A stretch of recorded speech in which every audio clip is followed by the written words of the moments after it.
ভূতের গল্পের আজকের পর্বে সকলকে স্বাগত জানাচ্ছি। গতকালের গল্পের ফেসবুক পেজ এবং গতকালের গল্পের ইউটিউব চ্যানেলে বৃহস্পতিবার রাতে আমি চেষ্টা করি ভূতের গল্প দেওয়ার। আমি বলেছিলাম যে প্রত্যেক বৃহস্পতিবার দেব, হয়তো মাঝে মধ্যে দু একটা বৃহস্পতিবার মিস হয়ে যায়, চেষ্টা করব প্রত্যেক বৃহস্পতিবার দেওয়ার। আজকের স্পেশাল গল্পটা আমাকে যিনি পাঠিয়েছেন তার নাম অমৃতা। তিনি আমাকে কলকাতা থেকে গল্পটা পাঠিয়েছেন। চলে যাচ্ছি সরাসরি আজকের গল্পে। সময়টা বর্ষাকাল।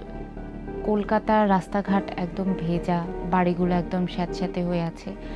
এরকম একটা সময়ে প্রমিত নামে একজন কলকাতা শহরে আসেন পড়াশোনার জন্য, এবং কলকাতা শহরে এসে তিনি প্রথমে বাড়িঘর খুঁজতে থাকেন এবং থাকার একটা জায়গা, যদিও হোস্টেল ছিল, ডরমেটরি ছিল, কিন্তু ডরমেটরিতে আসলে তিনি থাকতে চাইছিলেন না। তো একটু ফিনান্সিয়াল ক্রাইসিসের কারণে সে যেটা করে যে একটু কম টাকায় যদি একটা বাড়ি পাওয়া যায়। তার শখ ছিল ছবি আঁকার এবং চাইছিলেন এমন একটা বাড়ি যে বাড়িটাতে সে একা একা নিরিবিলি থাকতে পারবে, পড়াশোনা করতে পারবে, ছবি আঁকতে পারবে। খুঁজতে খুঁজতে খুঁজতে খুঁজতে সে একটি বাড়ির খোঁজ পেয়ে যায় কলকাতার কলেজ স্ট্রিট থেকে আরও ভেতরে সুবল দাস রোড নামে একটি রাস্তা আছে। সেই রাস্তার একদম শেষ মাথায় একটি বাড়ি আছে, দোতলা একটি বাড়ি। এই বাড়িটা সামনে যখন সে যায় তখন সে কোনো বাড়ি ভাড়ার কোনো নোটিশ বোর্ড বা এরকম কোনো কিছুই দেখেনি। সামনে দিয়ে যাওয়ার সময় কেন জানি তার মনে হলো যে এখানে বসে এক কাপ চা খাই। তো বাড়িটার নিচে গলিটার একটু আগেই একটা চায়ের দোকান ছিল, তো সেই চায়ের দোকানে বসে সে চা খাচ্ছিল। তো চায়ের দোকানের মামা, মানে যে চা বানাচ্ছিলেন, তার সাথে গল্প করতে করতে ও বলে ফেলে যে আমি আসলে কলকাতায় নতুন এসেছি, আমি একটা বাড়ি খুঁজছি। তো এমন সময় তিনি বলেন যে এই যে সামনে যে বাড়িটা দেখছেন, এই বাড়িটাতে অনেক দিন ধরে কেউ থাকেন না। এই বাড়ির মালিক যিনি, তিনি অনেক দিন ধরে বাইরে চলে গেছেন। বাড়িটা ফাঁকাই ছিল এতদিন, কিন্তু এখন তারা চাইছেন ভাড়া দিতে কাউকে। আপনি চাইলে আমি কথা বলিয়ে দিতে পারি। তো সে খুব খুশি হয়ে বলল যে হ্যাঁ, বাড়িটা দেখেও আমার খুব ভালো লাগছে। বাড়িটার আশেপাশে একটু গাছ টাছ ছিল, বাড়িটা নিরিবিলি, রাস্তার একদম শেষ মাথায়। তো চায়ের দোকানদার তখন ওই বাড়ির যে দারোয়ান ছিলেন, যে দেখাশোনা করতেন, কেয়ারটেকার, তাকে ফোন করেন। এবং কেয়ারটেকার ওই বাড়িতে থাকতেন না, কেয়ারটেকার থাকতেন ওই বাড়ি থেকে দূরে। ফোন করার পরে কেয়ারটেকার তাকে বলে যে আপনি আধা ঘন্টা একটু বসুন, অপেক্ষা করুন, আমি আসছি। তো ও ওখানে অপেক্ষা করতে থাকে। এরপর কেয়ারটেকার যখন আসেন তখন সে বলেন যে চলুন আগে বাড়িটা দেখিয়ে দিই। তো বাড়ির ভেতরে গিয়ে সে একেবারে নস্টালজিক হয়ে গেল, কারণ অনেক পুরনো পুরনো আসবাবপত্র সেই বাড়িতে, খুব কম আসবাবপত্র। মানে নিচতলায় একটা বেতের টেবিল, একটা বেতের চেয়ার, উপর তলায় বিছানা, মানে বেডরুম যেটা আছে, সেই বেডরুমে গিয়ে সে দেখলো যে খাট, একটা একটা ছোট টেবিল, কিন্তু সেটা নোটিস করলো যে অনেকটা হসপিটালে যেরকম আমরা দেখি স্টিলের খাট, গুলো স্টিলের চেয়ার টেবিল হসপিটাল বা এরকম কোনো জায়গায়, সেই রকম আসবাবপত্র, কাঠের আসবাবপত্র খুব কম। তো বাড়িটা তার পছন্দ হলো, কারণ খুব সুন্দর একটা ছাদ ছিল, ছাদটা বড়। তো সে বললো আমি বাড়িটা নিতে চাই, কত টাকা ভাড়া এটার? তো কেয়ারটেকার বললো আপনার যা খুশি দেবেন। তো বললো যে এত বড় একটা বাড়ি আমি আসলে বুঝতে পারছি না আমি এফোর্ড করতে পারবো কিনা, আমাকে একটু বলুন কত। বললো যে দেখুন, আমাদের মালিক অনেক দিন ধরে এখানে থাকেন না, তিনি অনেক দিন আগে চলে গেছেন। বাড়িটা আসলে খালি পড়ে থেকে থেকে বাড়িটা নষ্ট হয়ে যাচ্ছে, কোনো মেনটেনেন্স হয় না, দেখাশোনা করার কেউ নেই। সেই হিসেবে আমরা কাউকে এই বাড়িতে রাখতে চাচ্ছি। এখন আমার পরিবার অন্য জায়গায় থাকে, আমি এসে থাকতে পারছি না, সেই জন্য আমি চাচ্ছি যে কেউ এসে থাকুক। এখন কেউ যদি ফ্রিতেও থাকতে চায় আমাদের কোনো অসুবিধে নেই। আপনি যদি, মানে এই বাড়ির অনেক দিন ধরে মেনটেনেন্স হয় না, আপনাকে অনেক কিছু করতে হবে, হয়তো রং করিয়ে নিতে হবে, একটু কলপাটটা ঠিক করিয়ে নিতে হবে, সব কিছু করিয়ে টরিয়ে আপনি যা পারেন আমাকে দেবেন, আপনি তো স্টুডেন্ট, ছাত্র, দেবেন। তো সে খুব খুশি হয়ে যায়, কারণ বাড়িটা তার খুব পছন্দ হয়। তো বলে যে ঠিক আছে, আমি তাহলে কালকের মধ্যে আমার জিনিসপত্র সব নিয়ে উঠে পড়বো। তো সে পরের দিন এসে সব কিছু মিলিয়ে উঠে পড়ে বাড়িতে, এবং কেয়ারটেকার যিনি আছেন বাড়ির চাবিটা বুঝিয়ে দেন এবং বলেন যে যে কোনো দরকারে আমাকে কল করবেন, আমি চলে আসব, খুব একটা আমার এদিকে আসা হয় না। এই বাড়িতে ওঠার পর প্রমিতের জীবনটা একদম বদলে যায়। প্রথমে সে থাকার ঘরটা ঠিক করে নেয় একটু, বিছানা, খাট, চেয়ার টেবিল যেগুলো ছিল সে বদলানোর খুব একটা প্রয়োজন মনে করেনি, কারণ স্টিলের জিনিস যেহেতু নষ্ট হয়নি, ঘুণে ধরেনি, কিছুই হয়নি।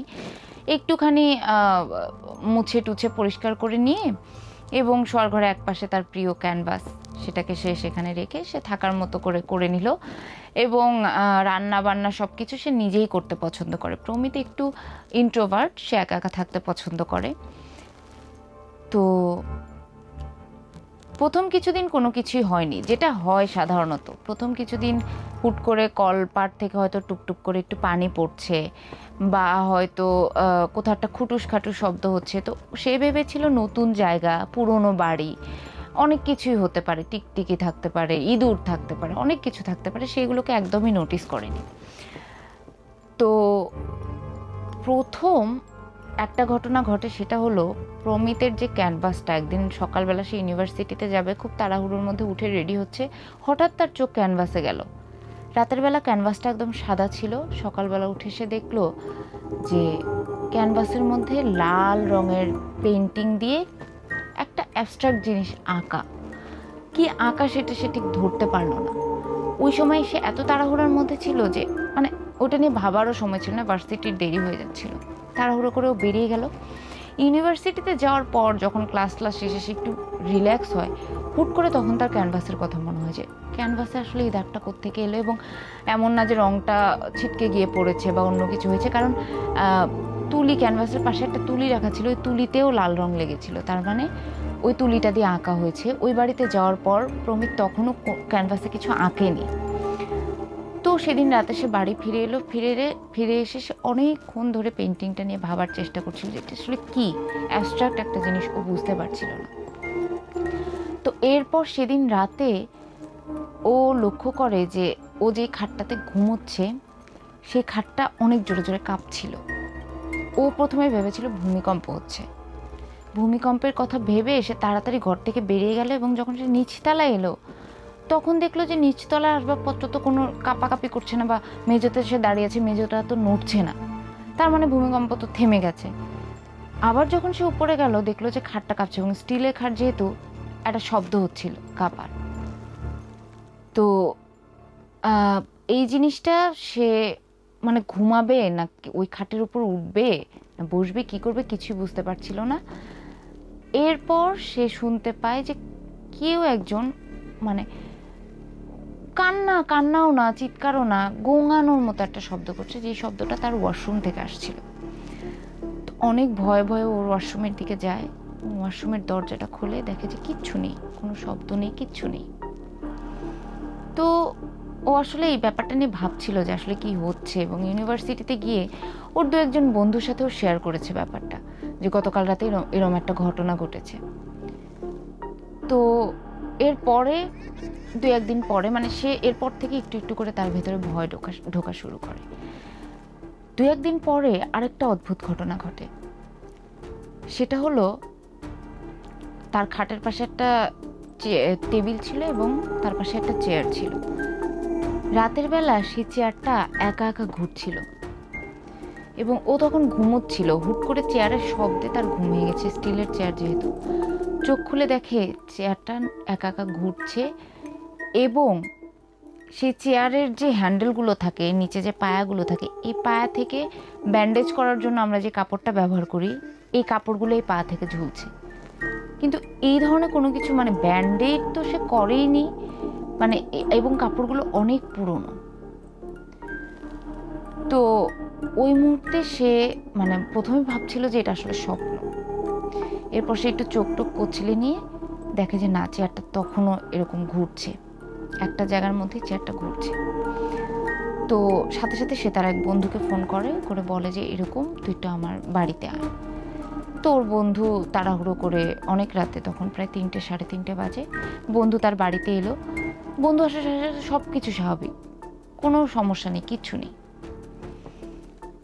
তো এরপর পরের দিন যখন সে ইউনিভার্সিটিতে গেল, বন্ধুদের সাথে বললো, তখন বললো যে আসলে নতুন জায়গা চেঞ্জ হয়েছে, তার মধ্যে তুই একা একা থাকিস, হয়তো বা কোনো কারণে তুই ভয় পাচ্ছিস বা কিছু, যদি খুব সিরিয়াস মনে হয় বাড়িটা বদলে ফেল, অথবা যেটা কর যে মানে তুই হয়তো কোনো একটা ডক্টরকে কনসাল্ট কর বা কিছু, যে এই ধরনের প্রবলেম হচ্ছে।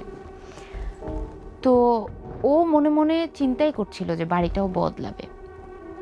তো বাড়ি মনে মনে খুঁজছিল, বন্ধুদেরকে বলেছে যে এরকম যদি একটু কম ভাড়ার মধ্যে বাড়ি পাস আমাকে জানাস, আমি ছেড়ে দেবো বাড়িটা, আমার ঠিক মনে হচ্ছে না। তো এরপর ও যখন সেদিন রাতে বাড়ি যায়, তো বাড়ি যাওয়ার পরে ও মোটামুটি 9টা-10টার মধ্যে ওর ডিনার সেরে ও হচ্ছে ওই পেন্টিংটা নিয়ে বসে। ও মনে করে যে এই পেন্টিংটাতেই আমি কিছু একটা আঁকবো। তো ও তুলিতে রং নেয়, নিয়ে পেন্টিংটা করার চেষ্টা করছিল। এমন সময় মনে হচ্ছে যে এই বাড়িরই কোনো একটা দরজা কেউ ধাক্কাচ্ছে, কিন্তু সবগুলো 2টো ঘর উপরে এবং নিচে 2টো ঘর, একটা রান্নাঘর এরকম, তার উপরে ছাদ। এমন কোনো ঘর তো নেই যেটা ও জানে না। এবং মনে হচ্ছিল যে দরজাটা স্টিলের দরজায় বাড়ি দিলে যেরকম শব্দ হয় সেরকম। তো ও শব্দটা শুনে শুনে যাচ্ছিল এবং দেখলো যে দোতলা থেকে চিলেকোঠায় ওঠার যে সিঁড়িটা, সেই সিঁড়ির ঠিক নিচের থেকে এই শব্দটা আসছে। তো তখন সে সিঁড়িঘরের নিচে গিয়ে সিঁড়িঘরের পেছন দিয়ে দেখলো সেখানে একটা স্টিলের দরজা। এবং স্টিলের দরজা মানে একদম মানে কারাগার বা জেলখানার যেরকম দরজা থাকে সেরকম দরজা। তো ও যাওয়ার সাথে সাথে দরজাতে বাড়ি দিচ্ছিল, সেটা থেমে গেল এবং ও আসলে ধাক্কা দিয়ে দরজাটা খুললো। খোলার পর ও যা দেখলো, ভেতরে দেয়ালগুলোতে ছোপ ছোপ তো লেগে আছে, এমনকি মানুষের মাংসের টুকরো সেখানে লেগে আছে ওই দেয়ালে, এবং সেগুলো একদম কালো হয়ে গেছে। ও মানে দেখে বুঝতে পারছিল রক্ত, কিন্তু রং দেখে বোঝার উপায় নেই, মনে হচ্ছিল অনেক পুরনো রক্ত। এবং খুবই একটা বিচ্ছিরি গন্ধ বেরোচ্ছিল সেখান থেকে। এবং ওই রুমের মধ্যেও আরও কিছু জিনিস দেখেছে, যে মানে ইলেকট্রিক চেয়ার, যেটা সাধারণত টর্চার সেলে থাকে, ইলেকট্রিক চেয়ার, এবং সেখানে প্লাস, তারপর হাতুড়ি, অনেকগুলো ছোট ছোট সুচ নিচে পড়েছিল। সব কিছু মিলিয়ে তার মনে হয়েছে যে এটা আসলে একটা টর্চার সেল ছিল হয়তো বা কখনো। তো ও মানে আর কোনো ধরনের দেরি না করে, ও কোনো কিছু চিন্তা না করে দৌড়ে সেখান থেকে বেরিয়ে যায়। বেরিয়ে রাস্তায় এসে সে প্রথমে কেয়ারটেকারকে কল করে। কেয়ারটেকার তার কল ধরে না। তারপর কল করে বন্ধুদেরকে। তো ওর একজন বন্ধু একটু কাছেই থাকতো, কলেজ স্ট্রিটের কাছে। তো বলে যে তুই এক কাজ কর, তুই আমার বাড়ি চলে আয়। তো এরপরে বন্ধু তো আসলে তার বাড়িতে চলে আসে। ও বন্ধুর বাড়িতে চলে যায়। যাওয়ার পর বন্ধুকে সব কিছু খুলে বলে, এবং তারা তখন থেকে রীতিমতো কন্টিনিউয়াসলি কেয়ারটেকারকে কল করে, সে ফোন ধরে না। পরদিন সকালবেলা ও ওর আরও 2-3 জন বন্ধু সবাই মিলে এসে তারপর হচ্ছে সে বাড়িটাতে ঢোকে। আশ্চর্যজনক কথা হলো, ওরা সারা দিন সেই বাড়িটাতে খোঁজার চেষ্টা করে, বোঝার চেষ্টা করে, কেয়ারটেকার তখনও লাপাত্তা। এবং তারা সিঁড়ির নিচে আন্ডারগ্রাউন্ড একটা রিভিল করে ওই বাড়ির, যে আন্ডারগ্রাউন্ডে এরকম 5-6টা টর্চার সেল ছিল, যে প্রত্যেকটা টর্চার সেলের অবস্থা একই রকম, এবং প্রত্যেকটা টর্চার সেলে ব্লাড স্টেইন ছিল। মনে হচ্ছিল এখানে কোনো মানুষকে নির্যাতন করা হয়েছে। তো এরপর সবাই মিলে যখন জেনে গেল, ওরা ইউনিভার্সিটি ডেফিনেটলি ওই বাড়ি ছেড়ে দিয়েছে। কেয়ারটেকার তো ফোন ধরেই নি। কেয়ারটেকার কোনো কিছু আন্দাজ করতে পেরেছে কিনা সে জানে না, তবে তারা 4-5 জন বন্ধু মিলে মানে প্ল্যান করলো যে এই বাড়ির কী রহস্য এটা আমরা খুঁজে বের করব। তো এর মধ্যে অনেক ঘটনা ঘটেছে। ওরা আশেপাশে মানুষকে জিজ্ঞেস করেছে, এই বাড়ির মালিককে খোঁজার চেষ্টা করেছে, পেয়েছেও, তাকে সোশ্যাল মিডিয়ায় কানেক্ট করার চেষ্টা করেছে, সে কোনো রিপ্লাই দেয়নি। তো আলটিমেটলি তারা খুঁজতে খুঁজতে তাদেরই মধ্যে তাদের এক বন্ধু ছিল, যেই বন্ধুটা মানে যেই বন্ধুর বাবা আসলে ডিফেন্সে কাজ করেন, এবং সেই বন্ধুর বাবার কাছে যখন তারা সবাই মিলে গেল এবং এই বাড়ির মালিকের নাম বলল, তখন সে বলল যে আসলে উনি আমাদের একজন মানে থাকে না যে 1990s দিকে ওনার বিরুদ্ধে একটা অভিযোগ আসে যে উনি আসলে লোকেদের ধরে, যেহেতু উনি একটা এজেন্সির হয়ে কাজ করতো, সেই এজেন্সির এগেনস্টে যেসব লোকজন ছিল উনি তাদেরকে ধরে তার এই বাড়িতে, তার এই টর্চার সেলে নিয়ে যেতেন। এই লোকগুলো আসলে কোনোদিনও ফেরত আসতো না। 2-1 জন হয়তো ফেরত এসেছে, যেহেতু সময়টা ব্যাক ইন 90s। তাদেরকে তো এখন আর রিচ করা সম্ভব হয়নি। দু একজন ফিরে এসেছেন এবং তারা যে বর্ণনা দিয়েছেন টর্চার সেলের, সেটা রোমহর্ষক। মানে একজনকে টর্চার করে সেখানে মেরে ফেলা হতো এবং ওই লাশটার সাথেই আরেকজনকে রাখা হতো দিনের পর দিন। লাশটা পচে গন্ধ বের হয়ে যেত এবং ওই মানুষটা, যে মানুষটা তার সাথে থাকতো, একটা স্বাভাবিক একটা মানুষের সাথে আপনি কতদিন থাকতে পারবেন? খাওয়া নাই, কিছু নাই, তার মধ্যে ক্ষণে ক্ষণে তাদেরকে টর্চার করা হতো।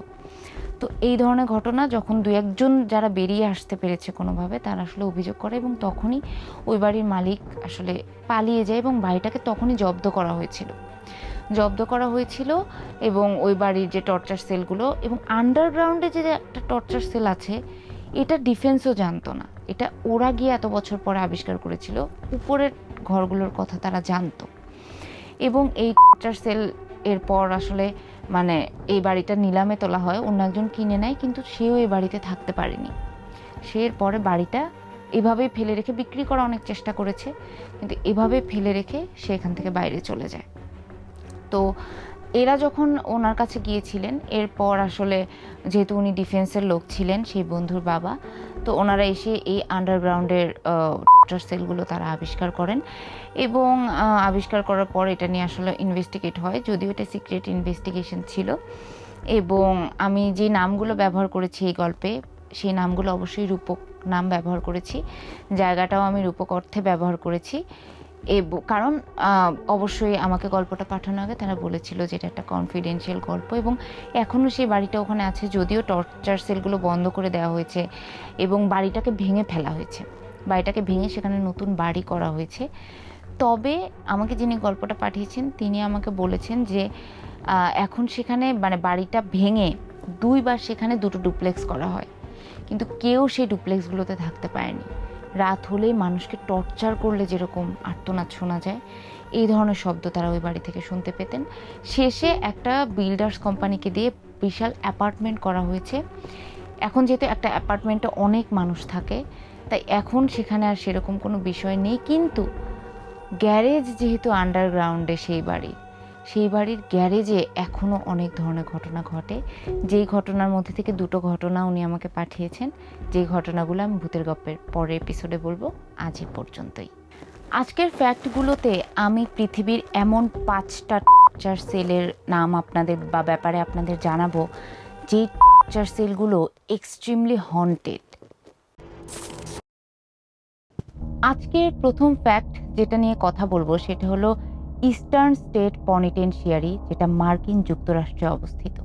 ফিলাডেলফিয়ায় অবস্থিত এই কারাগারটি অনেক পুরনো, যেটা এখন পরিত্যক্ত, যেখানে এখন আর আসামিদের রাখা হয় না। কিন্তু এই কারাগারটা আসামিদেরকে মানসিক টর্চার করার জন্য কিন্তু পুরো বিশ্বে এটাকে আসলে প্রসিদ্ধ বলবো না, কুখ্যাত, বিখ্যাত বলবো না, পুরো বিশ্বে এটা কুখ্যাত।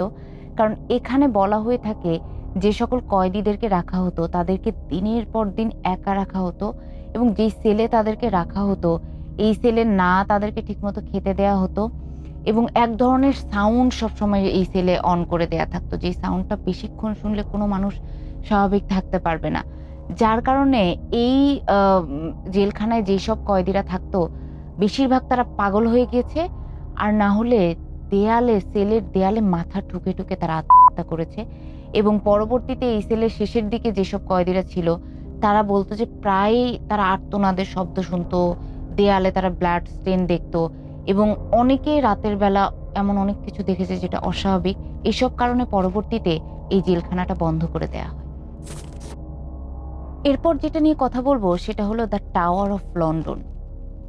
The tower of London basically জেলখানা অনেক পরে হয়েছে। প্রথমে এখানে রাজা মহারাজারা থাকতেন এবং এরপর এটা জেলখানা হিসেবে ব্যবহার করা হয় এবং একটা সময় এটা এক্সিকিউশন সেন্টার হিসেবে ব্যবহার করা হয়। এই কারাগারটিতে যারা যেসব কয়েদিরা থাকতো তারা বলতো যে এখানে যাদেরকে এনে ফাঁসি দেওয়া হতো বা মৃত্যুদণ্ড দেওয়া হতো তাদের তো দেখাই যেত।